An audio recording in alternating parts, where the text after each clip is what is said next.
So, let us talk about James Cameron's Avatar from 2009. No, this is not going to be a review. This is the same film that is going to be re-released in China and could topple Avengers Endgame as the biggest film of all time. Now, I just want to say a couple of things really quickly about this. I am a big James Cameron fan. I don't like the fact that he sold out. Like, the last R-rated film that he made was True Lies back in 1994. Then he progressed onto Titanic, and then obviously this new booming franchise that he's got.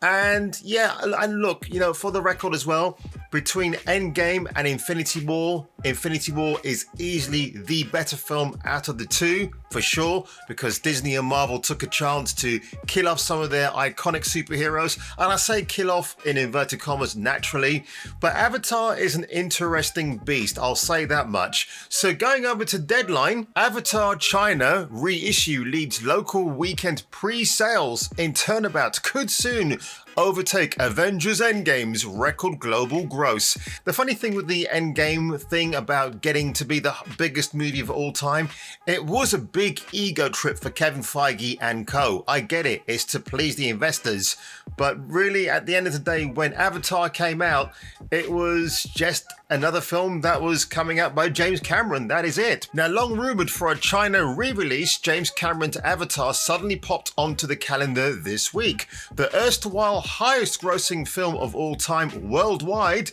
will hit Middle Kingdom cinemas on Friday, the March the 12th, which is tomorrow. Right, in doing so, it has a chance to jockey back up to the #1 spot globally after Avengers Endgame overtook it in the summer of 2019.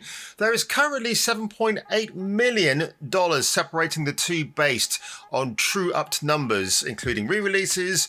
Avengers Endgame's global total is 2.79 blah blah blah blah blah. Yeah, whatever. Yeah, don't care about that really. It's millions, it's billions. Who cares? They both made lots of money. Disney now owns both properties, so whichever way the pendulum swings, it's bragging rights for both. That's exactly true. It is. There is no loser in the situation. Now, I remember back in 2009 when Avatar was going to be released, I read a hit piece in the Evening Standard, really good free publication by the way in the UK, where they were talking about how James Cameron wanted UK theatres, movie theatres, to upgrade all their equipment because he felt that Avatar was going to be this unique experience whereby you wouldn't need, or the implication was you wouldn't need 3D glasses to sit in the cinema equivalent of a holodeck, if that makes any sense. And that is something I would like to see. It might not happen in my lifetime. I have been to Japan where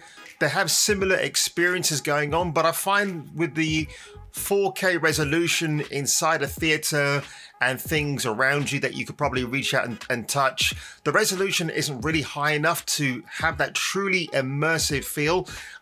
That kind of stuff probably exists in George Lucas's Skywalker Ranch. He probably has equipment like that there, and probably in the more bigger budgeted studios in Hollywood. But we're going to be a long way off having that kind of cinematic experience. Plus, you've got to figure out the fact that you'll have to pay a lot more of a premium price for your cinema tickets going in. So it does make me laugh that Cameron thought this was going to be the revolutionary thing to change cinemas forever. I don't think it really did. I mean, look, I saw Tron 3D at the IMAX, and I thought that was a revolutionary experience for me because wearing the 3D glasses and watching a virtual world right in front of my eyes, and it felt like I was actually in that world. Plus, having Daft Punk's amazing soundtrack, it didn't hurt the experience at all. And what also made me laugh as well, in the 2010 Oscars, when Cameron was campaigning so vigorously for Avatar to be in all the key categories to win, and in the end his ex-wife Catherine Bigelow, very underrated action director in my opinion, Marvel or DC should have snapped her up from one of their properties, but she walked away with Best Director, Best Picture for The Hurt Locker, in my opinion the more deserved win. Now, how many of you remember this story? Matt Damon was the original casting choice for the lead role in Avatar. In fact, James Cameron approached the actor while he was filming The Bourne Ultimatum, and Matt Damon couldn't do it because he had loyalty towards Paul Greengrass, the cast and the crew of that franchise, and just couldn't commit to the role, which was eventually taken by Sam Worthington. But get this, Cameron even said to Damon, "You take this role, I'll give you 10% of the box office earnings." Cameron is obviously a savvy man, because had Damon been able to commit, he would have earned $250 million. Read it and weep. Sam Worthington didn't get that same deal, so it is such... I don't think he did, as far as I know he didn't, but it's such a shame that Matt Damon, who's obviously the more A-list actor than Worthington, couldn't commit to this. Maybe it's a godsend. Who knows? Now, if we go over to the Avatar.com website, this is the official website for the movie franchise, you can see for yourself that between 2022 and 2028, we haven't got one, we have 4 Avatar sequels on their way. Read it and weep, Hollywood. Yeah, I don't know how this is going to pan out. Are they all going to go on to be mega blockbusters at the box office? They'll probably fail critically, but James Cameron doesn't care about that thing anymore, and he just wants to make money, money, money. So who knows? It could be... I'm going to be curious to see whether they push the boundaries of technology. I don't know. It'll be interesting to see. To me, it feels like it's a... I know Cameron is being technically creative and he wants to try more innovative things. I get that. I just don't know how this is going to pan in the grander scheme of things, whether he'll be laughed off for his grandiose visions of what the technical aspects and the visual aspects of Hollywood and cinema going as we know it will be like.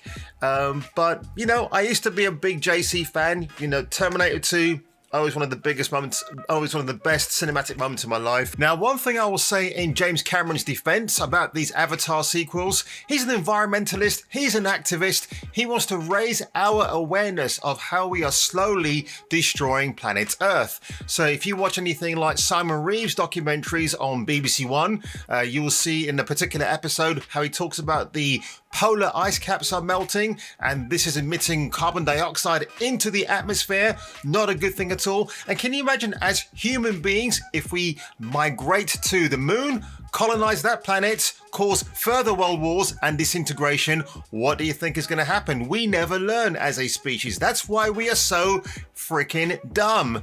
But I'm curious to see if this message will persevere through James Cameron's Avatar sequels, or will there be a zeitgeist, megalomaniacal vision of a director who used to be great once in my eyes with all of those fantastic R-rated films that he made back in the day?